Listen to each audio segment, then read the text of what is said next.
Terima kasih Anda masih bersama kami di Political Show dan kita lanjutkan perbincangan kita dengan para narasumber. Saya mau ke Mas Iqbal lagi. Mas Iqbal, itu tadi yang dikatakan oleh Kang Acep, kalau misalnya berlebihan itu bisa menjadi backfire justru bagi capres Anda. Dan apakah kemudian tidak dipikirkan ketika terlalu menjaga captive marketnya di kalangan kelompok Islam justru tidak memperlebar ceruknya nanti? Ya, saya kira untungnya tidak berlebihan ya, karena hanya 6 postingan ya dari itu kan menurut Mas Iqbal, menurut yang lain belum tentu. Diposting cuma 6, artinya bahwa itu tidak berlebihan. 6 itu banyak loh semasa rangkaian haji. Iya, tetapi tadi lagi-lagi saya ingin mengatakan bahwa yang diposting itu bukan pamer sedang ibadah, sedang silaturahim. Sedang apalagi dengan Pak Ganjar itu kan menunjukkan sesuatu yang positif nggak Kang? Positif bahwa menunjukkan bahwa Mas Anies sama Mas Ganjar satu alma mater, mereka berteman, keluarganya bersahabat, itu justru sesuatu yang mendamaikan, menenteramkan masyarakat. Justru bukan membuat malah pertengkaran. Jadi menurut kami bahwa apa yang dilakukan Mas Anies adalah sesuatu yang masih dalam taraf kewajaran. Dan itu bagian dari juga punya nilai-nilai dakwah. Jadi orang yang mungkin melihat, menonton, berharap berdoa ya Allah mungkin satu hari saya bisa seperti Mas Anies dapat undangan bisa haji juga. Dan itu dalam perspektif politik Islam adalah bagian dari nilai-nilai kebaikan. Jadi kami melihat bahwa ibadah berangkat haji itu punya nilai-nilai sejarah budaya yang itu juga positif bagi masyarakat. Bisa dicek teman-teman nanti di Google Trend misalnya. Apakah posting berangkat haji di posting itu positif atau negatif sebenarnya dari pemberitaan dan lain-lain. Jadi bagi kami haji ataupun ibadah-ibadah lainnya selagi tidak berlebihan, selagi tidak pamer flexing itu positif. Tadi sudah disinggung sebetulnya oleh Mas Iqbal, pertemuan antara Mas Anies dengan Mas Ganjar dan juga Mbak Puan di Tanah Suci ini semuanya berkumpul menjadi satu. Dari PDI Perjuangan Pak Nusirwan, apakah kemudian dengan bertemunya Mas Anies, Mas Ganjar dan juga Mbak Puan artinya PDI Perjuangan melihat bahwa nanti kompetisi Pilpres 2024 akan berjalan ya damai-damai saja seperti di Tanah Suci? Ya, karena berkaitan pertanyaan damai-damai saja, tentu saya pribadi menyampaikan seharusnya beliau-beliau yang berkesempatan atas undangan. Sekali lagi saya katakan berkesempatan atas undangan karena untuk memproses sampai menjadi sebuah undangan itu tentunya tidak 1-2 hari. Mungkin juga atas pertimbangan karena kemunculan dari yang diundang itu cukup menjadi representasi untuk mewakili sebuah negara, mungkin saya katakan demikian, maka mendapatkanlah undangan dari kerajaan, maka sudah sepantasnya rasa syukur alhamdulillah itu diundang. Karena bahkan kalau misalnya kita menjadi ukuran karena yang dibahas ini berkaitan dengan para calon-calon pemimpin, ya kebetulan saja yang diundang oleh kerajaan untuk hadir di ibadah haji ini hanya 2. Nah ini juga kan harus ada rasa syukur. Tidak seperti yang tadi ya lengkap grafik tadi memunculkan para calon pemimpin yang tampil, yang diundang untuk hadir di. Ini kan tiga-tiganya ketemu nih, Mas Ganjar, Mas Anies dengan Mbak Puan ketemu bertiga. Iya, tapi saya mungkin agak sedikit menambahkan karena ini tadi kan pembahasannya berkaitan dengan Pak Anies dan Pak Ganjar yang menjalankan ibadah atas undangan dan kesempatan yang diberikan oleh kerajaan Arab Saudi untuk hadir di dalam ibadah tersebut. Kita tahu tadi Rifana sudah menjelaskan elektabilitas. Nah ini kebetulan ini yang diundang oleh kerajaan ini 2. Jadi saya hanya mengatakan harusnya kita semua merasa. Kenapa yang satu enggak ya? Saya tidak sampai ke sana, saya hanya menyampaikan, sekali lagi jangan salah, saya menyampaikan syukur alhamdulillah bahwa mereka diberi kesempatan untuk diundang oleh kerajaan. Itu saja. Ya jadi poinnya apa nih, kan ketemunya bertiga, Mas Ganjar, Mas Anies, Mbak Puan, sampai foto loh. Ya itu baik-baik saja di dalam setiap momen. Dan yang foto tadi sudah ditegaskan berkali-kali bahwa yang memposting kan bukan Pak Ganjar. Foto itu kan dari luar. Tapi artinya bertemu di tengah musim kontestasi begini, Mas Ganjar dengan Mas Anies, terus kemudian Mas Anies dengan Mbak Puan, apakah kemudian PDI Perjuangan melihat bahwa oh kita sudah siap nih pemilunya akan damai seperti di Tanah Suci, semua calon-calon yang akan bertarung itu ketemu. Itu harapannya, ya meskipun semua calon belum semua lah, karena sekali lagi tadi saya sudah menyebutkan Rifana tidak paham. Jadi ya, kalau yang dua udah oke. Ya ini kan kita pertanyaannya kembali dong dengan pertanyaanmu bahwa yang ini mencerminkan damai, mencerminkan damai. Ya kalau yang dua ini sebuah proses ya, sebuah rute proses yang bisa memberikan sebuah gambaran akan damai, minimal atas representasi dari yang undangan dua ini. Oh jadi yang dua ini karena diundang jadi representasinya bisa damai begitu. Jadi wajar kalau diposting. Ya, ini kalau soal post yang nggak apa-apa, yang posting kan tentu tadi bukan dari Pak Ganjar ya. Yang posting ini Pak Suharso yang mau foto. Oh yang makan itu tadi. Iya, kan ada 2 kali momen itu yang kemudian Mas Ganjar sama Mas Anies, kemudian Mas Anies dengan Mbak Puan gitu loh. Iya, maka itu kan sudah sebuah Cocok lah. Berarti sama yang satu nggak cocok gitu maksudnya. Tapi kalau saya sebaliknya Rifana. Justru itu gimana? Yang kayak gini kan buat atribut demokrasi oke lah ya. Tapi untuk persaingan secara politik nggak sampai. Buktinya apa? Di medsos itu lihat saja komen-komennya. Itu kebersamaan palsu kok. Oh, jadi hanya sebatas tidak mampu meredam ya? Tidak mampu meredam. Ya buktinya apa? Postingan yang berbeda antara Anies dan Pak Ganjar itu jelas kok komen-komennya. Bagaimana afiliasi dan kemudian portofolio politik yang coba untuk dimunculkan oleh masing-masing pendukungnya.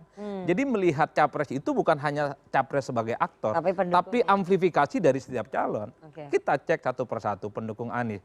Selalu diasosiasikan sebagai figur Islam yang taat, diundang secara spesial oleh kerajaan. Berarti ini tokoh penting. Jadi wajar kalau kemudian Anies ini mendapatkan perhatian luas dunia internasional, keliling-keliling ke Australia, Singapura, Malaysia, ceramah tentang apapun. Jadi Anies itu ingin diamplifikasi dalam konteks itu. Padahal yang diundang juga Ganjar juga ada di situ, tapi tidak diamplifikasi. Mbak Puan juga diundang. Mbak Puan juga diundang. Banyak elit-elit juga penting juga. Bahkan ada beberapa anggota dewan kan bisnis kelas kan minta spesial juga. Ya terlepas itu diundang atau tidak kan sebenarnya ingin disampaikan kepada publik. Ini soal bagaimana positioning dan portofolio politik masing-masing calon oleh para pendukungnya. Jadi bagi pendukung Ganjar itu sebenarnya yang gitu-gitu nggak terlampau penting lah gitu. Karena lebih penting bagi pendukungnya Anies justru. Iya, ibadah ya ibadah. Dan mungkin bagi pendukungnya Ganjar, Pak Nusirwan, ibadah semacam itu tidak bisa diamplifikasi sebagai kepentingan untuk kampanye politik. Itu nggak penting dan nggak urgen karena masyarakat kita sebenarnya memorinya bukan itu yang muncul. Yang muncul itu adalah turun berkampanye, diajak mudah berselfie dan mendapatkan keuntungan apapun. Pesan saya sederhana.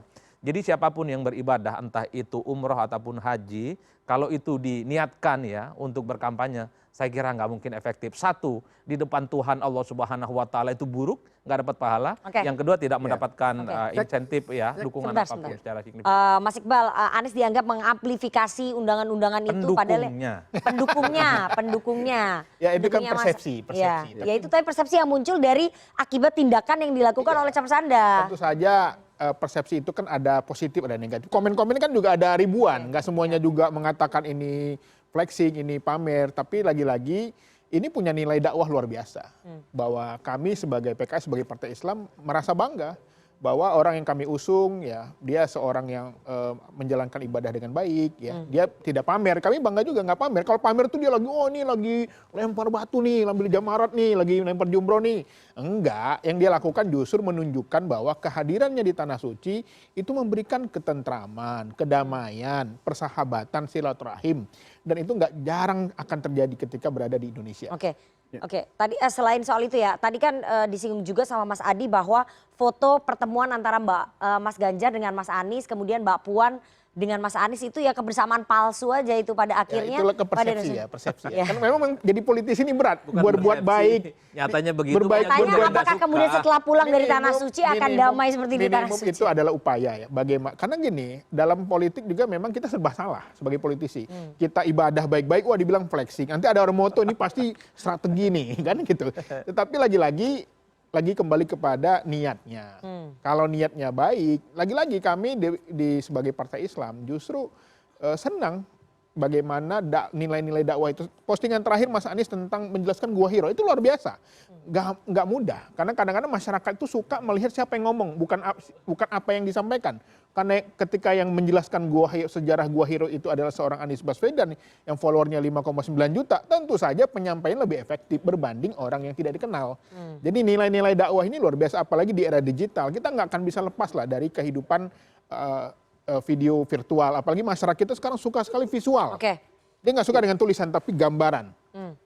Soal tadi kebersamaan palsu, nanti pada akhirnya setelah pulang ke Indonesia apakah akan bisa damai seperti foto-foto itu Tentu tadi? saja, apalagi Mas Anies sama Mas Ganjar itu adalah satu alma mater. Sejak mahasiswa sudah berteman, sama-sama jadi gubernur, pasti mereka tentu saja bersahabat.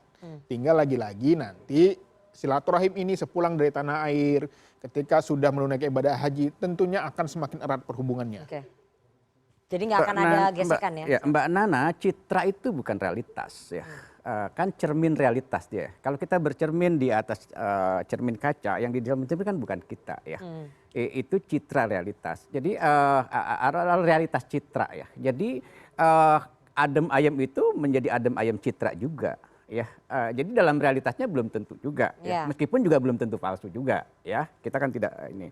Tapi saya ingin mengatakan bahwa itu bukan realitasnya, ya.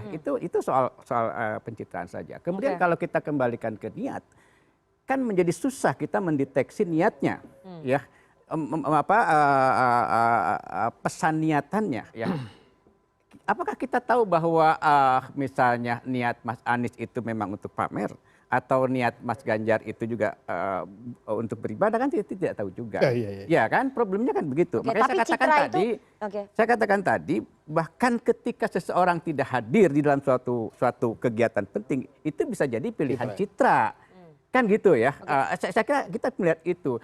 Cuma problemnya memang ada di wilayah publik para pendukungnya. Nah itu tadi saya mau tanya, citra itu efek citra yang dibentuk oleh Mas Anies dan juga Mas Ganjar ketika mereka makan dan berfoto bersama, efektif nggak meredam pertarungan di para pendukungnya ini? Saya kira masyarakat sudah tahu ya, sudah cerdas, dan menurut saya itu nggak efektif juga. Kita kan punya pengalaman ya, bagaimana orang dari beberapa pemilihan pasca reformasi aja berkumpul dan lain-lain, saling berpelukan. Itu kan sudah biasa ya. Jadi tapi pada kenyataannya kan tidak begitu juga gitu loh. Oke, jadi nggak efektif juga ya? Ya, yang namanya orang berkompetisi, bersaing. Saya ada dua argumen sebenarnya. Saya kenapa sebut foto-foto bersama itu disebut kebersamaan palsu. Kalau kita membaca antar pendukung, ketika ditanya foto kebersamaan Ganjar, Puan, dan Anies, disebut itu kebetulan kok nggak direncanakan. Kayak nggak ikhlas banget gitu. Kalau kebetulan? Iya, dianggap kebetulan. Bisa di googling. Semua pendukung mengatakan itu kebetulan kok, tidak ada perjanjian yang spesial harus mempertemukan mereka di Tanah Suci. Itu menunjukkan bahwa pertemuan ini tidak terlampau diharapkan oleh antara pendukungnya. Apalagi di medsos itu tawuran. Wah, ini nggak penting lah. Ini jelas kok 2024 tetap Anies, 2024 tetap Ganjar. Ada lagi yang nyeletuk 2004 tetap Prabowo Subianto. Nah itu tadi yang menarik Prabowo kan, kemudian tadi kan persoalannya kenapa yang satu ini tidak ada di situ kan, dan kemudian ya kan ini kan juga menarik ya kalau misalnya kita mempertentangkan dua calon ini kan, gitu ya. Makanya saya tadi katakan ini yang cerdas dan agak usil itu jangan-jangan Raja Arabnya gitu. Yang diundang hanya dua ya. Yang satu nggak diundang. Berarti yang satu nggak diundang. Oke, tapi pertemuan antara Mas Anies dengan Mas Ganjar ya, Pak Nusirwan, itu kan sebagai rekognisi bahwa mereka akan bertarung pada kontestasi Pilpres 2024. Berarti ini mematahkan apa yang dikatakan oleh rekan Anda, politisi PDI Perjuangan, Bang Adian Apitupulu, bahwa Pilpres hanya diikuti oleh dua pasangan. Ya ini Pak Prabowo dan juga Mas Ganjar, Aniesnya nggak berlayar. Ya ibadah sama urusan nanti yang calon berapa itu enggak ada hubungannya. Jadi nanyanya Mbak Nana juga nggak nyambung ini. Ini judulnya ibadah haji gitu. Nah, habis itu nanti apakah jadi 2 atau 3 itu kan proses yang berbeda di sini. Jadi ya sudahlah, bahwa nanti itu ini yang tentu harus kita diterima apapun persepsi publik. Sebuah silaturahmi berjumpa dimanapun itu baik. Apalagi kalau itu berjumpa di waktu ibadah di Tanah Suci, berjumpa itu ya baik. Gitu. Ya, anggap itu sebagai doa ya? Sebagai doa, karena kalau ibadah itu ya doa saja, setahu saya. Sepengetahuan saya diajari Pak Ustadz tadi. Itu kalau berangkat ke sana itu doa, nggak ada lagi tuh urusan posting dan sebagainya itu sudah nggak kepikir. Ya kita undangan di mana namanya ibadah ini ya kita lakukan dengan niat, dengan ikhlas untuk. Oke, tapi posisinya PDI Perjuangan tetap mau 2 paslon atau 3 paslon? Apakah mau tetap 2 atau 3? Bagaimana? Apakah kita yang menjawab? Itu nanti kan proses yang. Tapi kan dalam berbagai kesempatan PDI Perjuangan mengatakan bahwa lebih baik langsung 1 kali putaran menang saja, Mas Ganjar, lebih irit biaya. Ya itu kan perhitungan matematika. Tapi untuk PDI Perjuangan sendiri preferensinya berapa paslon, berapa calon lebih baik? Tidak ada komen istilahnya pertimbangan mengharuskan atau katakanlah yang paling cocok itu berapa. Bagaimana? Karena itu semua sudah ada persyaratannya masing-masing kok. Kalau misalnya sekarang alhamdulillah bahwa PDI Perjuangan itu bisa mengusung sendiri 1. Lalu apakah kita harus mengatur di yang tempat lain? Jangan banyak-banyak ya, 2 saja. Kan ya tidak cocok gitu kan begitu. Maka apakah keinginannya akan jawab? Tidak mungkin. Itu mari kita nanti nikmati saja proses yang berjalan sampai nanti pendaftaran di KPU. Oke, Mas Adi saya mau tanya ya, apakah kemudian dengan mengamplifikasi ataupun mengglorifikasi kenaikannya di ibadah haji ini kemudian mampu menaikkan elektoralnya Mas Anies ya? Yang sempat turun ini, nggak ada pengaruhnya?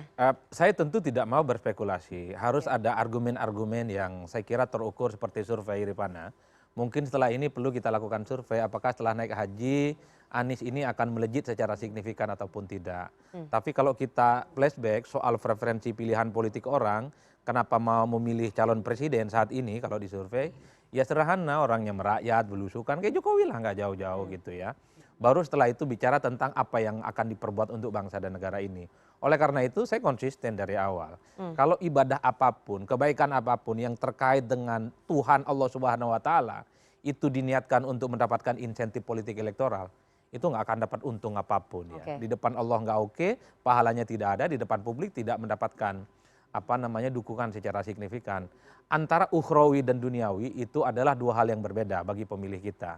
Ya kalau ke masjid ya ibadah aja, rukuk sampai. Jadi nggak akan bisa menolong elektoralnya Anies yang sempat turun ini ya? Satu-satunya yang bisa menolong elektabilitas Anies ketiga partai ini harus solid dan kompak memperjuangkan bagaimana Anies itu sebagai calon poros perubahan antitesa Jokowi dan akan mengubah bangsa Indonesia. Cuman kan kalau mendengar pernyataan Demokrat dan Nasdem, ini kan perang-perangan, Demokrat dianggap nggak maksimal. Karena Pak Anies turun bukan karena nggak berangkat haji, karena Demokrat belum maksimal memperjuangkan Anies, belum ada billboard, belum baliho, kan itu perang-perangannya. Jadi kalau Anies mau oke secara signifikan, lakukanlah seperti PKS, di mana-mana diamplifikasi dengan baliho dan spanduk dan seterusnya dan seterusnya. Di survei tadi kan muncul, ternyata yang banyak pemilih Anies itu PKS bukan Nasdem dan bukan Demokrat. Artinya apa? Kalau Anies ini rendah secara signifikan, misalnya elektabilitasnya menurun, ya tentu bukan karena urusan naik haji apa enggak. Kalau itu dia nggak efektif, nggak usah pulang aja Pak Anies. Oke. Itu saja. Mas Iqbal, dengan turunnya elektabilitasnya Mas Anies, apakah kemudian dari PKS berharap setelah pulang haji ini elektabilitasnya bisa naik begitu? Ya saya kira sebelum saya menjawab saya akan baca pantun dulu lah. Ya, apa nih Mas? Pergi belanja ke pasar Beji, jangan lupa makannya bubur. Kepada Mas Anies, Mas Ganjar sedang berhaji, semoga pulangnya menjadi haji mabrur. Ya saya kira di tanah suci itu kan tempat yang mustajab untuk berdoa. Jadi Mas Adi lupa juga ini anak UIN ini bahwa yang menentukan itu kan kemenangan Allah. Walaupun Allah itu juga tidak hanya di tanah suci, ada juga di mana-mana. Tetapi saya kira doa juga tidak bisa kita lupakan, karena doa ini juga akan membuat hatinya semakin kuat. Ya kalau ada yang mengganggu juga semakin mantap untuk menghadapinya. Karena bagi kami memajukan Mas Anies itu bukan perkara yang mudah, melalui proses yang panjang, melalui seleksi yang ketat, dan pilihan kami kepada Mas Anies adalah pilihan yang terbaik. Untuk itu kami mohon doa juga kepada masyarakat Indonesia bahwa biarkan Mas Anies, beri kesempatan Mas Anies untuk maju. Jangan ada yang coba mengganggu, jangan ada coba menggoyang, karena terus terang bagi kami demokrasi kita itu akan sangat baik bila calon-calon yang mempunyai kesempatan ini diberi peluang yang sama untuk maju. Berikan kesempatan bertanding. Kalau memang dia surveinya rendah nggak ada masalah, tapi jangan ada yang mencoba mengganggu. Beri kesempatan untuk bertanding. Oke, tapi pertanyaan saya tadi Anda belum jawab ya. Apakah dengan setelah pulang haji ini PKS berharap bahwa elektabilitasnya bisa naik? Sudah pasti, Mas Anies ketika bertarung di Pilkada DKI 2017, surveinya paling rendah. Tapi ketika kampanye, dia bisa jadi nomor 1. Artinya sejarah Mas Anies itu bukan orang yang biasa kalah. Dia ini biasa menang gitu. Jadi untuk itu, asalkan dia diberi kesempatan, kami yakin insya Allah optimis. Walaupun sekarang surveinya nomor 3, nomor 2, tapi satu hari, karena mesin partai kami sangat kuat. PKS khususnya sangat solid mendukung Mas Anies, tadi kita lihat hampir 70%. Pemilih PKS adalah pemilih Anies Baswedan. Bahkan kami survei di internal di DKI Jakarta itu sampai 80% kepuasan masyarakat terhadap Gubernur Anies Baswedan. Dan ini tentu saja menjadi kesempatan yang tidak akan datang 2 kali. Oke, jadi kalau harapannya PKS, prediksinya PKS setelah pulang haji elektabilitasnya Mas Anies naik, apakah juga berharap ketika naik haji dapat wangsit untuk mengumumkan cawapres Bukan setelah pulang? Tetapi lebih mantap hatinya, lebih kuat keimanannya. Jadi setelah pulang haji akan diumumkan cawapresnya? Insya Allah. Oke. Tunggu tanggal mainnya. Iya. Kita cari waktu yang tepat. Wangsit itu Kalau- kalau Pada akhirnya kan sebetulnya konsistensi itu juga akan diuji. Ya, jadi tanah suci itu sebagai salah satu situs, meskipun situs terpuncak bagi ritual peribadatan. Tapi kan di tempat-tempat lain juga ada, di kita misalnya berkunjung ke kiai, berkunjung ke pesantren dan lain-lain. Saya kira itu juga sebagian dari itu. Dan kita juga mestinya juga bisa periksa juga ke belakang misalnya, apakah misalnya Pak Ganjar tidak suka juga share itu, atau Pak Anies misalnya. Konsistensi itu juga akan terukur juga menurut saya sekarang dan ke depan. Kita lihat sebetulnya nanti citra yang dibangun konsistensinya di mana gitu ya. Kalau dia sebetulnya berpindah-pindah dan seterusnya, artinya memang pilihan-pilihan itu memang bukan pilihan ideologis, bukan pilihan ini, tetapi memang pilihan citra gitu. Apapun itu pilihannya. Tapi kalau sekarang ini, sejauh ini apakah kedua tokoh ini sudah konsisten untuk mencitrakan dirinya? Saya kira sejauh ini memang populis ya, selalu akan mengikuti ini. Tapi dalam rentang ke 2004 itu, saya kira masyarakat juga akan melihat itu gitu ya, akan melihat konstitusi itu. Oke, terakhir Pak Nusirwan, apakah kemudian nanti setelah pulang haji akan ada pengumuman cawapres dari Mas Ganjar mungkin setelah mendapatkan wangsit begitu, ataupun hidayah gitu? Hidayah. Pengumuman tentu nanti yang paling mengerti dan sesuai dengan apa saat yang tepatnya itu ya di Ibu Ketua Umum Ibu Megawati Soekarno Putri. Jadi ini tidak ada korelasinya dengan... Ya siapa tahu sudah dapat hidayah, kan biasanya orang mau nikah juga umrah dulu dapat hidayah. Dikorelasikan aja Mas. Dikorelasikan aja. Dikorelasikan ya, nanti tentu ada Sebenarnya nggak ada korelasinya. ada tuntunan. Siapa yang tahu tersendiri. mau menetapkan hati dengan pilihannya supaya sama dengan pilihannya Bu Mega setelah pulang haji gitu. Ya itu nanti Mas Ganjar dengan Ibu Ketua Umum saja. Rifana, itu istilah yang jangan sampai dipertukarkan. Wangsit bagi PKS itu nggak ada vocabulary-nya. Bagi PKS itu Hidayah. Ya. Kalau buat PDIP wangsit masuk Wangsit, akal, lebih ya, nusantara. Tadi kan tuker ya. Jadi Harusnya muatan yang lokalnya lebih wangsit kentara. kesini, hidayah ke sini gitu. Tapi momentum apa yang bisa membuat elektabilitasnya ini Anies naik gitu? Kalau Mas Ganjar kan relatif stabil ya kalau kita lihat. Ya Anies harus terus berani menunjukkan sisi diferensiasinya ketimbang pemerintah saat ini. Itu nggak gampang. Di tengah tingkat kepuasan publik yang cukup tinggi terhadap Jokowi yang hampir mencapai 80%, mencari titik diferensiasi dari Jokowi itu nggak gampang, Rifana. Makanya satu-satunya yang paling mudah untuk direkognisi bagi Anies adalah antitesanya Jokowi. Pengumuman cawapres berpengaruh nggak nanti? Enggak terlampau signifikan sih bagi saya. Yang dilihat itu di 2024 adalah soal siapa Anies, siapa Ganjar, dan siapa Prabowo. Jadi cawapres itu sebenarnya kalau mau jujur lebih pada artifisial. Tidak terlampau penting dan tidak terlampau signifikan. Buktinya sampai saat ini orang bertanya apa yang dipikirkan Anies, dipikirkan oleh Prabowo dan kemudian Pak Ganjar Pranowo. Oleh karena itu menarik kalau Anies ini berupaya untuk terus meningkatkan elektabilitasnya. Bicara tentang bagaimana hutang kalau Anies berkuasa. Apakah dia akan seperti Jokowi, apakah dia seperti SBY, apakah seperti Mega, atau punya formulasi baru. Kan nggak bisa hanya mengutuk hutang. Karena di semua negara pasti punya kecenderungan untuk berhutang. Termasuk soal IKN, orang juga nggak jelas loh. Melihat bagaimana statementnya Pak Anies. Anies agak ya ngambang bahwa ini kalau ada di undang-undang dilanjutkan. Orang hanya butuh jawaban. Nggak Lanjut atau tidak? Iya, ini nggak lanjut. Ini proyek ugal-ugalan. Ini proyek nggak benar. Mikirnya jangka pendek dan seterusnya dan seterusnya. Kalau diferensiasi ini kemudian ditunjukkan kepada publik secara isu ya, saya kira Anies akan mendapatkan respon yang cukup positif. Termasuk misalnya bagaimana skenario untuk menumbuhkan persoalan ekonomi pasca COVID yang kemudian bisa naik signifikan 13-20% ke depan. Yang paling penting Rifana, di atas isu, di atas visi misi, kerja, kunjungi masyarakat secara langsung. Hanya dengan cara itulah pemilih dengan sang calon pemimpin itu relatifly agak mungkin akan dipilih. Kenapa itu yang dilakukan oleh Ganjar? Sekalipun ada ibadah haji yang ditunjukkan bukan itu, tapi adalah pertemanan dan kunjungan-kunjungan di berbagai tempat selalu diamplifikasi oleh para pendukungnya. Itu menunjukkan sekalipun ada ibadah haji yang dilakukan oleh Ganjar misalnya, bahwa tim Dirawan di bawah itu mereka terus melakukan konsolidasi dan mendapatkan dukungan. Itu yang kalau saya tangkap ya, upaya-upaya kampanye mereka masing-masing. Baik, kita akan tanya nanti kepada para pemilih muda, ke teman-teman mahasiswa, apakah mereka juga melihat citra ataupun persepsi yang sama bahwa Mas Anies mempersepsikan dirinya ataupun mencitrakan dirinya ke kelompok Islam, sementara Mas Ganjar lebih ke kelompok nasionalis. Tapi kita harus jeda terlebih dahulu. Jangan kemana-mana, tetap bersama kami di Political Show.